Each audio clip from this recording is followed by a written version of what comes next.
This podcast does not provide medical advice. Please listen to the complete disclosure at the end of the recording. Hello, everyone, and welcome to Everyone Dies, the podcast where we talk about serious illness, dying, death, and bereavement. I'm Marianne Matzo, a nurse practitioner, and I'm going to use my 43 years working at, I guess it's almost 44 years, Charlie, Wow. to help answer your questions that you happen to have about the end of life. And I'm Charlie Navarrete, an actor in New York City, and here to ask questions that you may have while listening to our broadcast. And if you come up with questions that I don't think of, please feel free to contact us at our website. But we're both here because we believe that the more you know, the better prepared you are to make difficult decisions, especially at end of life. So please relax, get yourself something a little decadent to eat and drink, and thank you for spending the next hour with Charlie and me. In the first half, we have our recipe of the week, which is just like two all-meat patties, special sauce, lettuce, cheese, pickles, onions on a sesame seed bun. That sounds familiar. Different. And in the second half, I'm going to talk about ways to help you accept the diagnosis of a loved one and what you could do to help them. And in our third half, Charlie has a report about brain scans of a dying man that suggested that his life flashed before his eyes. Da, da, da. So, Charlie, Yes. what's for the funeral lunch this week? Well, wouldn't it be a good idea to have a theme for a funeral lunch? I guess that's... Yes, it would. It was a rhetorical question, but thank you for speaking up. It's good. Yes. Well, You're and actually, brilliant. because then that defines the whole idea of a potluck. But stay with me here. What if the deceased really liked the whole barbecue food array? Well, Yeah. but then again, what if the deceased was a vegetarian? What if it rains on your barbecue? Should a boy kiss a girl on the first date? I just don't know these things.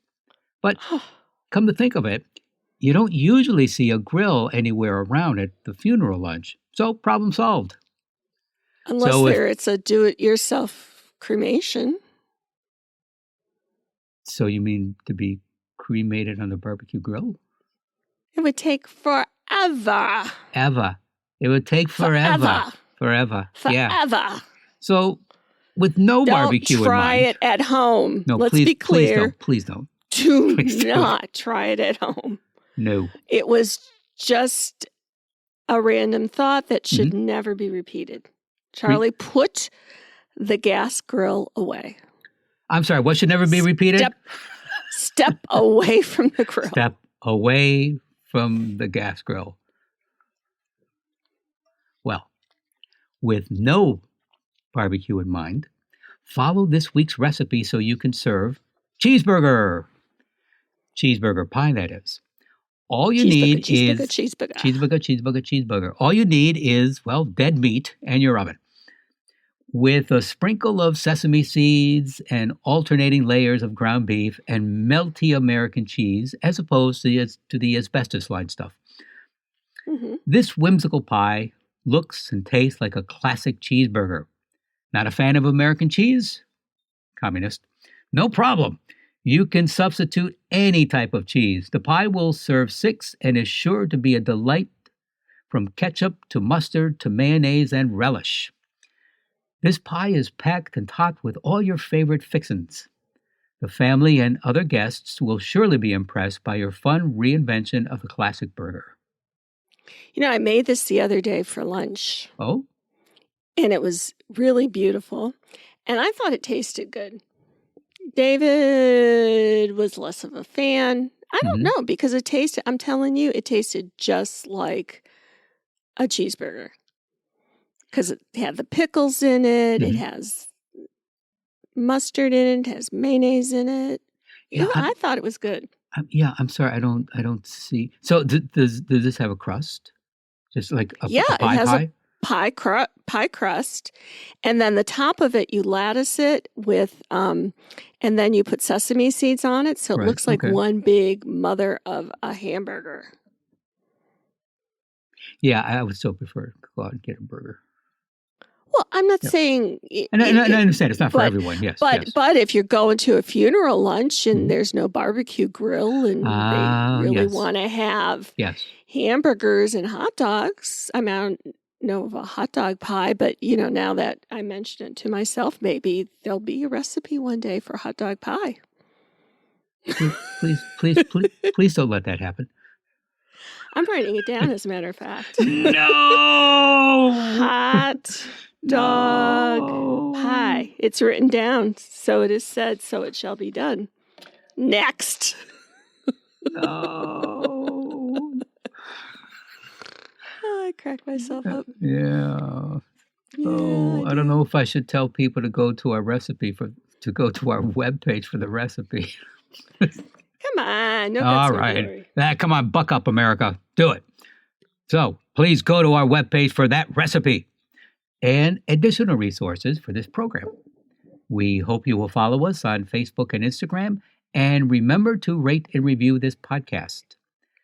We are a licensed nonprofit organization, and we depend on the kindness of our beloved listeners and always appreciate your donations, which are tax deductible. Yay.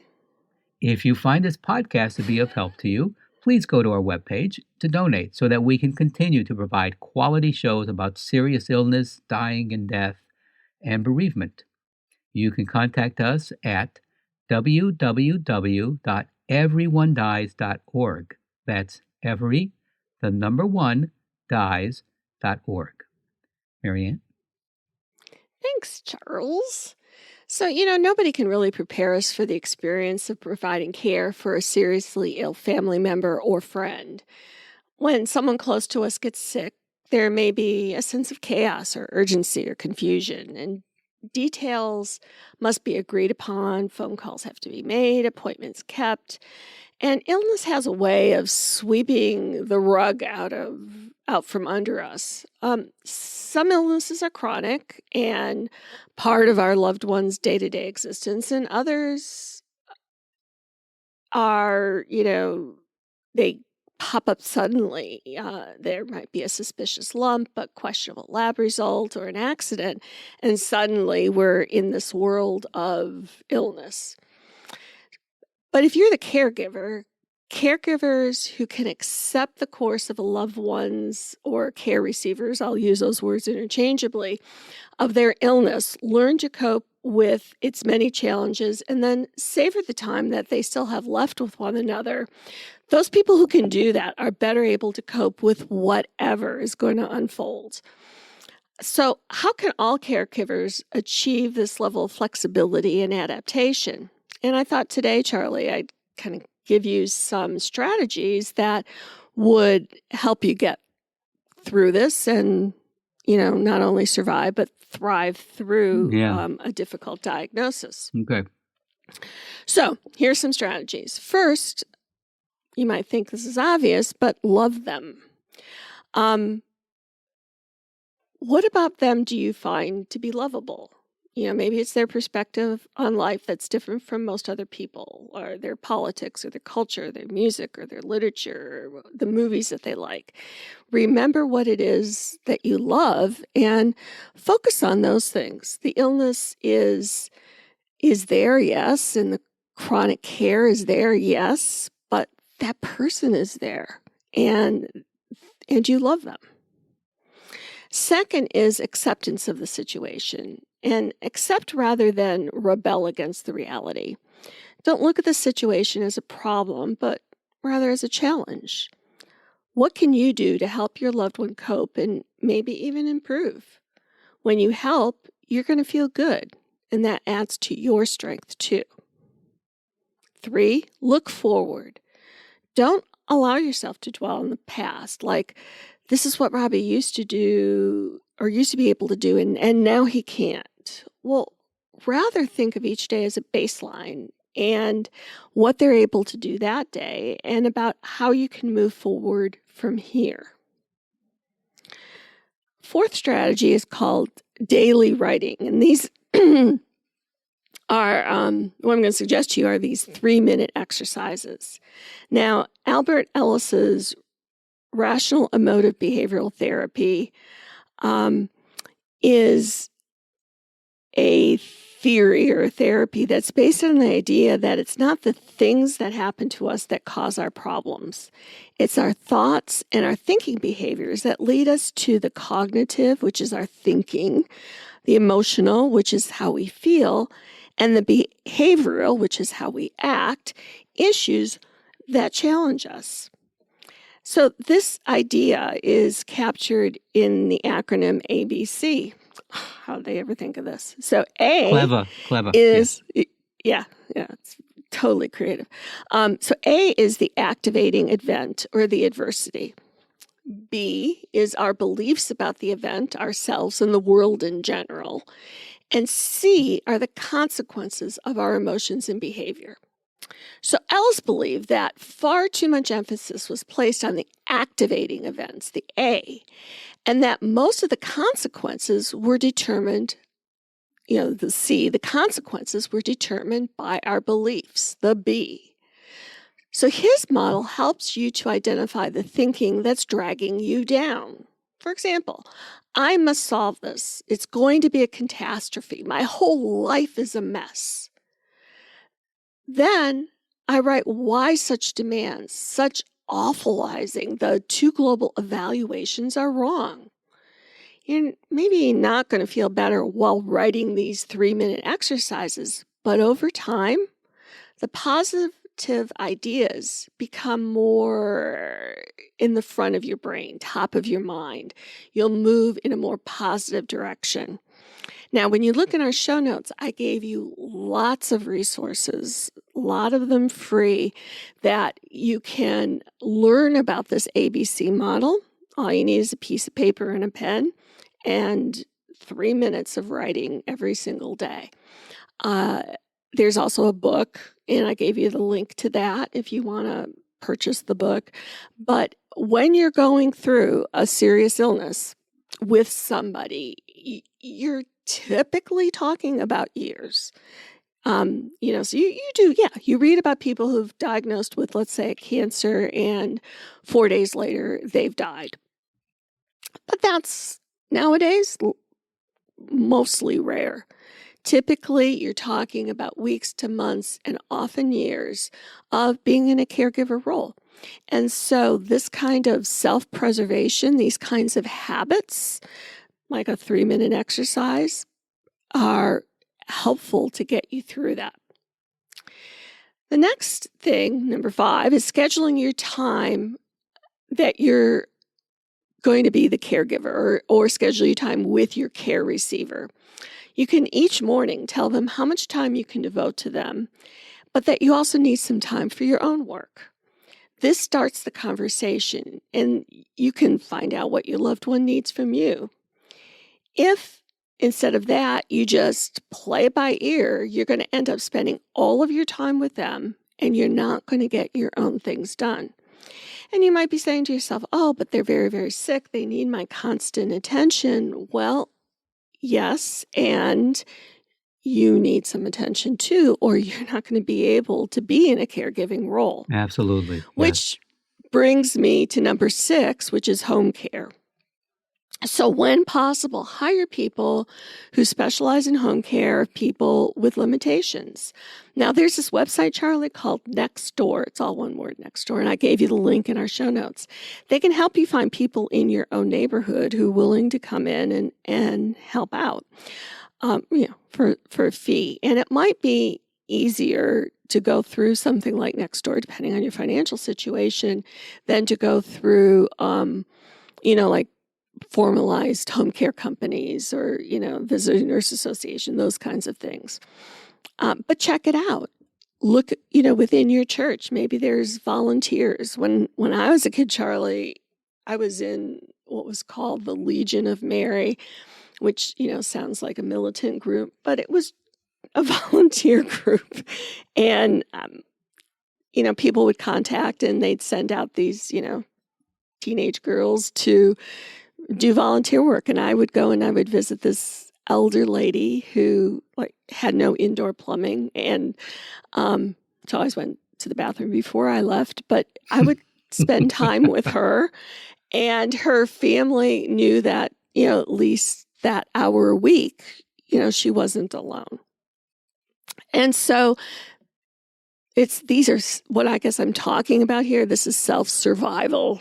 So you do need help, and think of creative ways that you can have some time for yourself. Even if you're going to go pull weeds in your garden, you need time for yourself.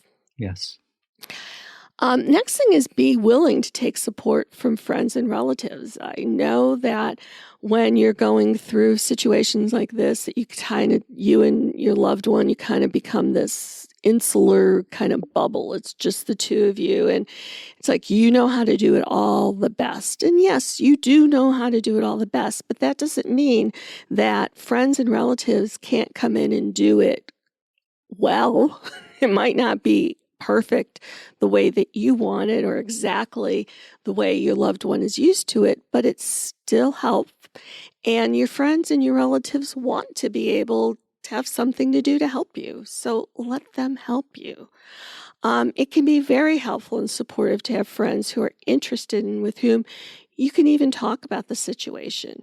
Helps to remember that you're not doing this alone. I think where the problem comes in is that if you're always turning to that one same friend or that one same relative, it can be burdensome for them. You kind of have to spread the love around in terms of who you're talking to and, and what's going on. So think about that too. Next, it's obvious, but a lot of people don't do it. You need to keep yourself healthy. There are data that show that caregivers frequently die before the care receiver because the caregiver isn't taking care of themselves. They're not going to their doctor's appointments. They're not getting their own prescription filled. They're not walking and doing the things that you need to do to stay healthy. And that'll have a negative effect on your health. And in fact, like the data show, you may end up predeceasing the person who's sick. So if you have a significant physical or mental problems, you're not going to be able there to help your loved one. You need enough sleep. You need your exercise, and you need a healthy, preferably plant-based diet.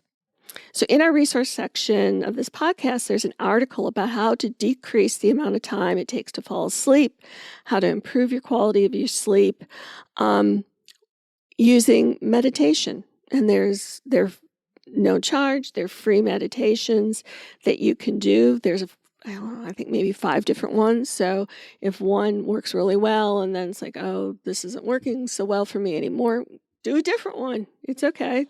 You don't have to pick one and stay with it forever. But those meditations really can be helpful. Next, regularly step out of your situation so that you're not constantly immersed into it. Speak with and get together with friends. You can go together as a couple and get together with other couples. Your loved one might be sick. It might not be like it was before they got sick, but you can still go out with friends. You can still go over to another person's house. You can still do other things. You might say, oh, it's just not worth the effort to get out. But trust me, once you're out, you'll say, well, I'm glad we did this. It's just sometimes hard to get your head around getting out the door and making it happen. Remember to continue to engage in your passions so that you can still feel like you. You don't want to totally give up who you are. Now, the next one, Charlie, is going to be maybe a little controversial for how we think about things. But in a situation like this, when you're talking about long-term caregiving or being with somebody on that road of illness, in those situations, positive thinking can be negative. Positive thinking can be negative. Many caregivers are saddled with the belief that if they stay continuously positive, gives them the best chance of warding off the effects of a care receiver's illness. Nah. They refuse to entertain more negative thoughts as if they could be potentially harmful.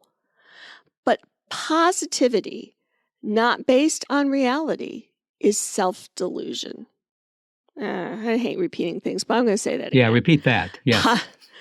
Positivity, not based on reality, is self-delusion. It prevents caregivers and care receivers from taking necessary steps to face the challenges of caregiving squarely, head on. It maintains short-term happiness at long-term risks. So if you say, yep, they've got this cancer diagnosis. I'm not picking on cancer today, but I guess I am. They've got this cancer diagnosis, but we're going to beat it. We're going to fight it. We're going to do this and we're going to do that. Well, yep, go ahead. But also look at the data. There are some cancers that we do not have cures for. And so being that positive in a situation that is not going to have the outcome that you want can be very difficult to maintain that rah, rah, rah.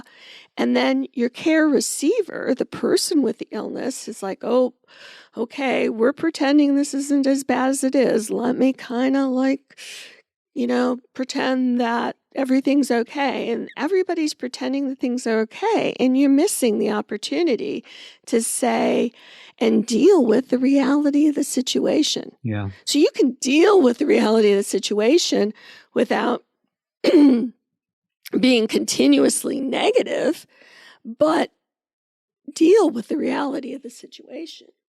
So sort of the correlate to positive thinking can be negative is that negative feelings can be positive. So negative feelings can be positive. Some caregivers believe that expressing negative emotions, such as sadness and worry, can increase stress and guilt felt by care receivers and hurt them too. And I found this out, Charlie, when I was taking care of my sister. My oldest sister wanted to have this wedding reception for my niece. And it really wasn't that far before, let's say, my sister's actual death. So she really wasn't feeling well, but she was a highly creative person and she liked things just so. So I'm at the venue with my sister and, getting things together, how she wanted it. And she wanted the kids sandwiches. We're making like ham and cheese sandwiches, but she wanted them cut out into stars instead of serving ham and cheese sandwiches to these little kids. She wanted them cut out into stars.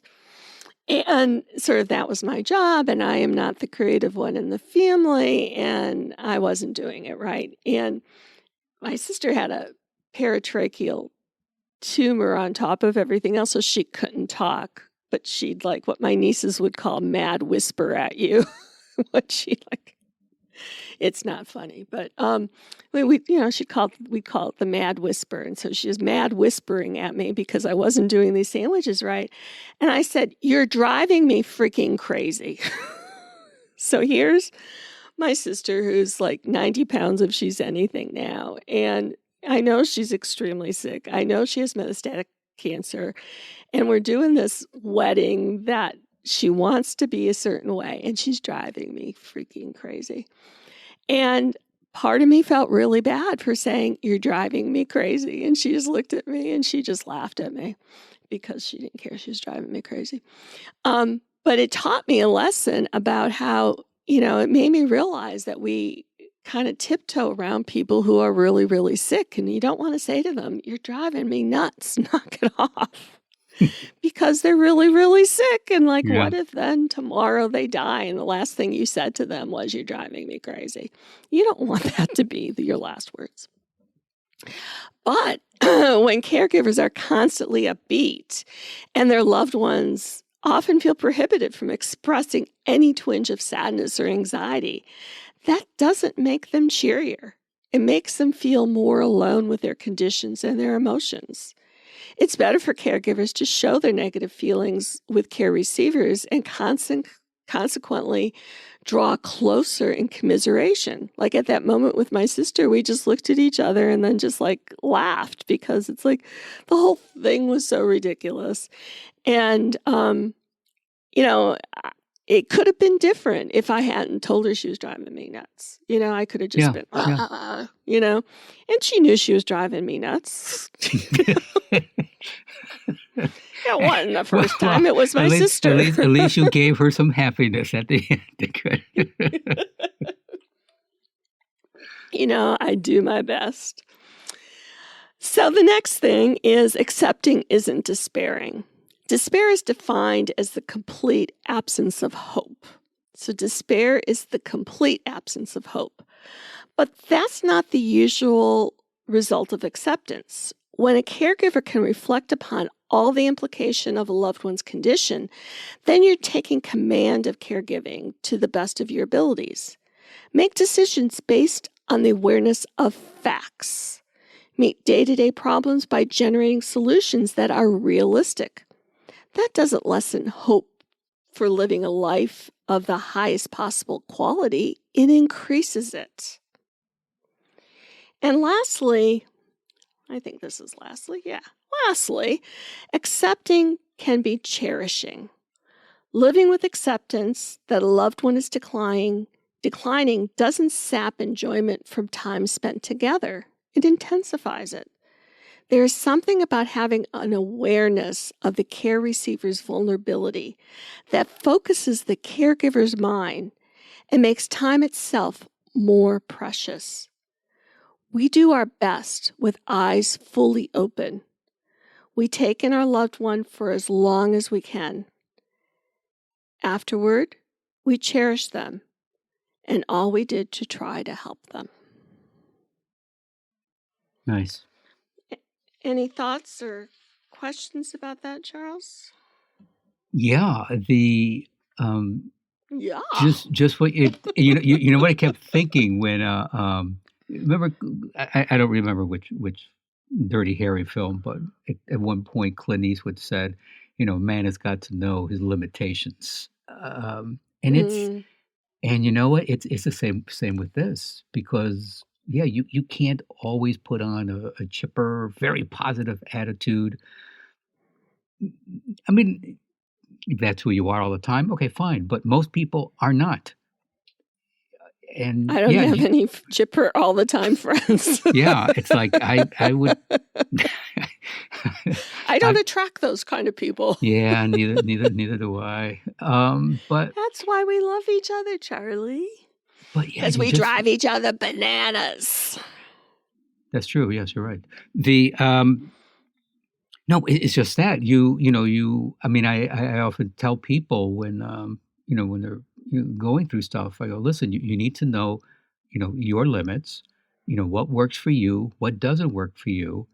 And literally, you just have to sit down and, by yourself, literally just say it out loud. Talk to yourself, talk out loud. Okay, this is what I can do. This is what I can't do.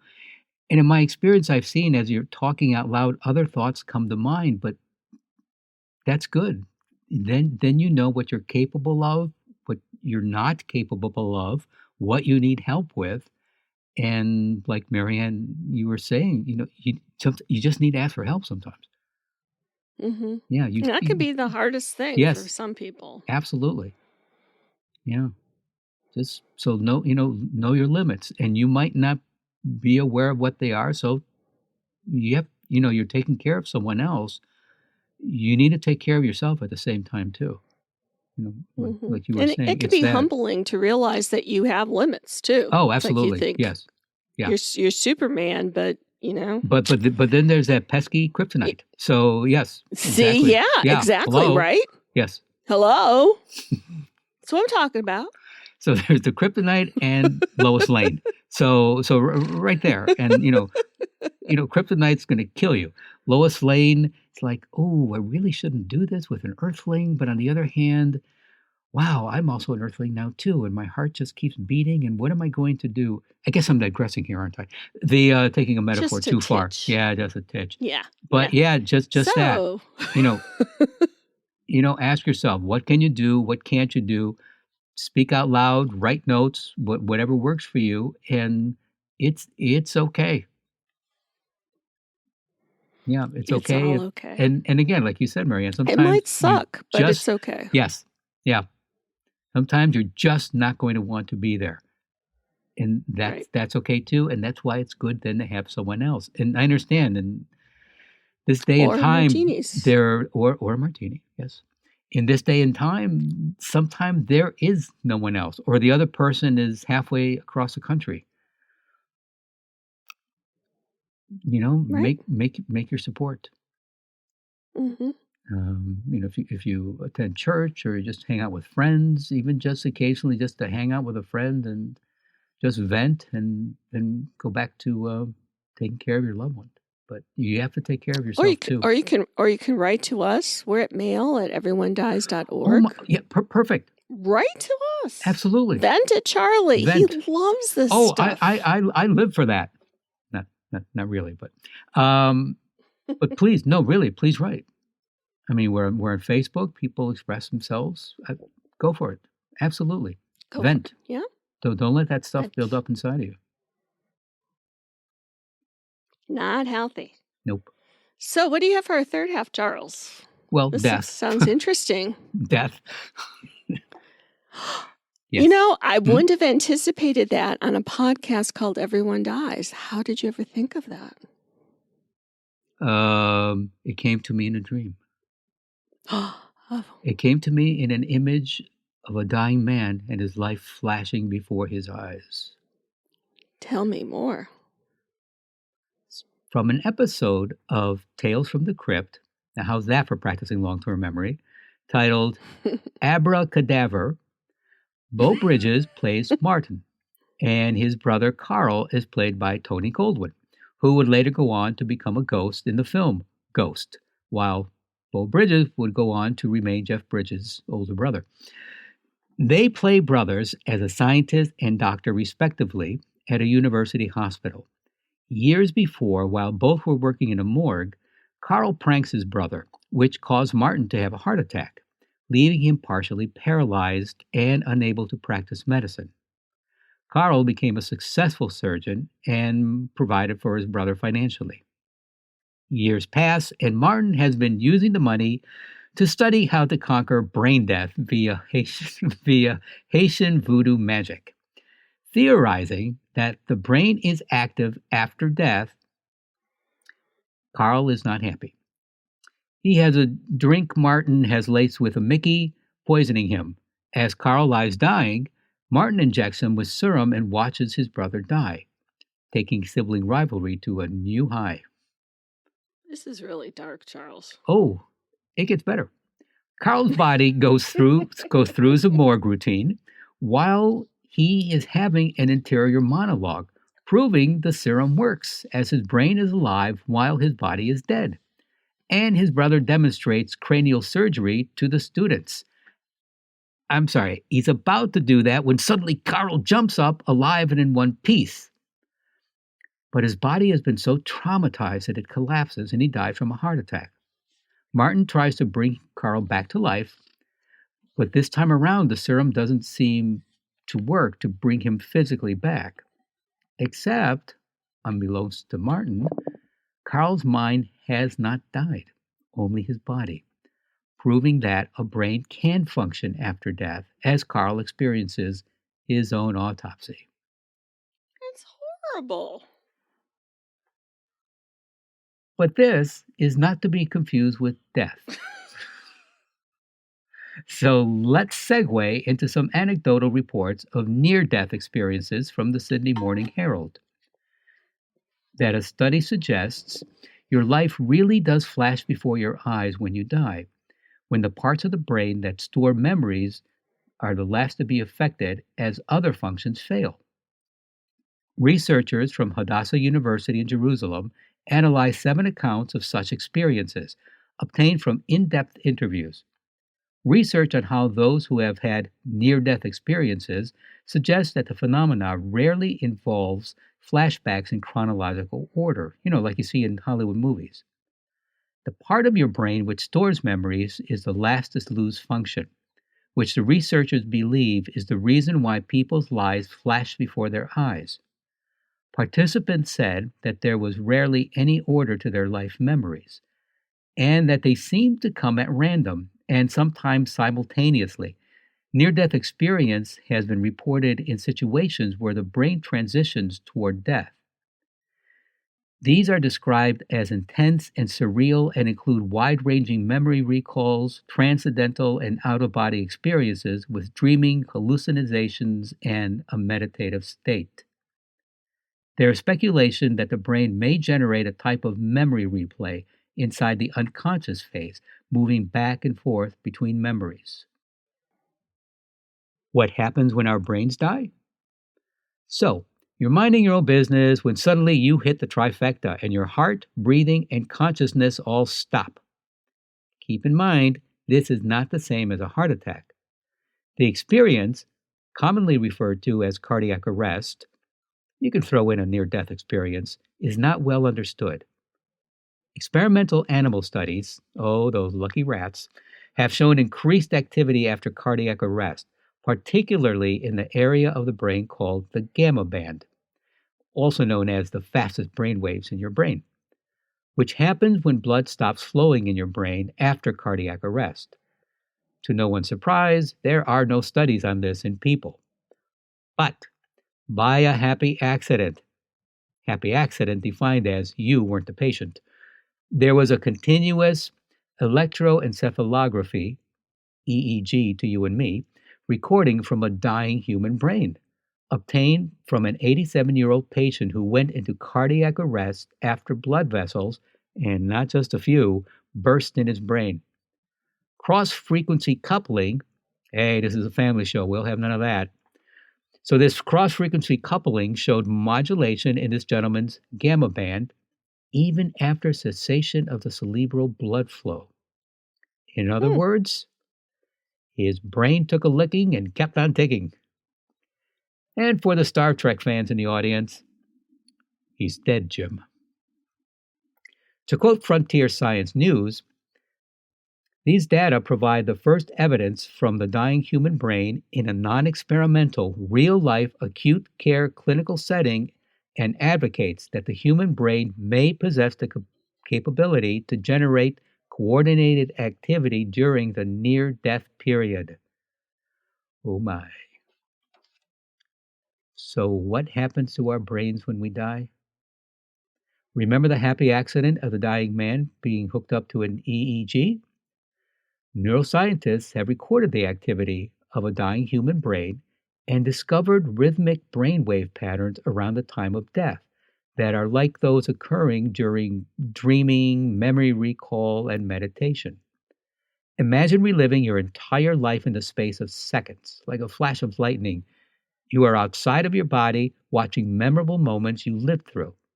This process, known as life recall, can be like what it's like to have a near-death experience. Similar, but remember, it's not the same. A new study published in Frontiers in Aging Neuroscience suggests that your brain may remain active and coordinated during and even after the transition to death, and be programmed to orchestrate the whole ordeal. The previously mentioned 87-year-old patient developed epilepsy, was strapped to a continuously running EEG to detect the seizures to treat him. During these recordings, the patient had a heart attack and died. This unexpected event allowed the scientists to record the activity of a dying human brain for the first time ever. Dr. Amal Zemar, a neurosurgeon at the University of Louisville who organized the study, said, "Just before and after the heart stopped working, we saw changes in a specific band of neural oscillations, so-called gamma oscillations." Remember that phrase from the second paragraph? Well, you got a better memory than me. Brain oscillations, commonly referred to as brainwaves, are patterns of rhythmic brain activity in human brains. Gamma oscillations are part of high cognitive functions such as concentrating, dreaming, meditation, memory retrieval, etc., just like those associated with flashbacks.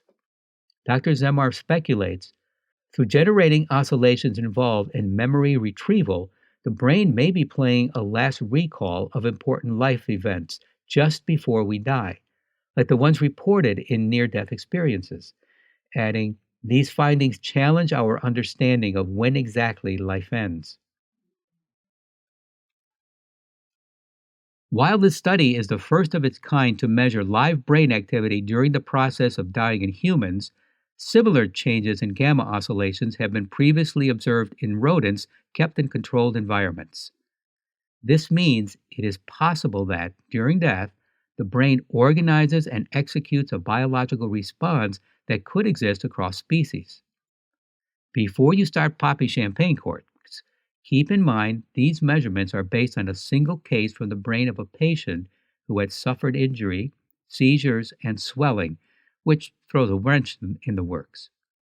Dr. Zemar plans to investigate more cases and speculates something we may learn from this research is, although our loved ones have their eyes closed and are ready to leave us to rest, their brains may be replaying some of the nicest moments they experienced in their lives.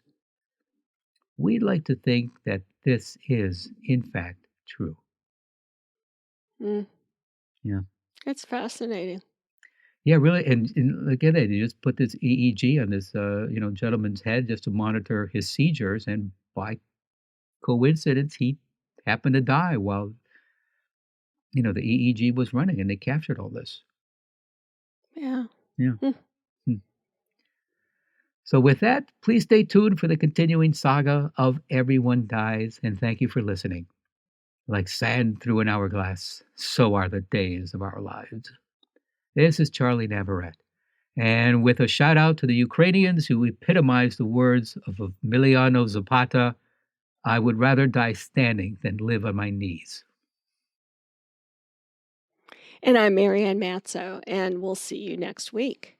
Remember, if you change your thinking, you can change your life. And every day is a gift. This podcast does not provide medical advice.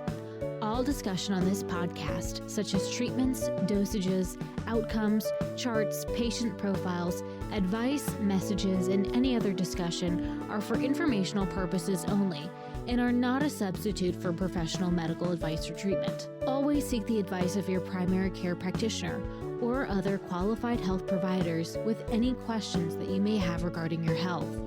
Never disregard professional medical advice or delay in seeking it because of something you have heard from this podcast.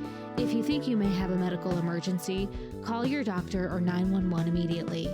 Everyone Dies does not recommend or endorse any specific tests, practitioners, products, procedures, opinions, or other information that may be mentioned in this podcast. Reliance on any information provided in this podcast by persons appearing on this podcast at the invitation of Everyone Dies or by other members is solely at your own risk.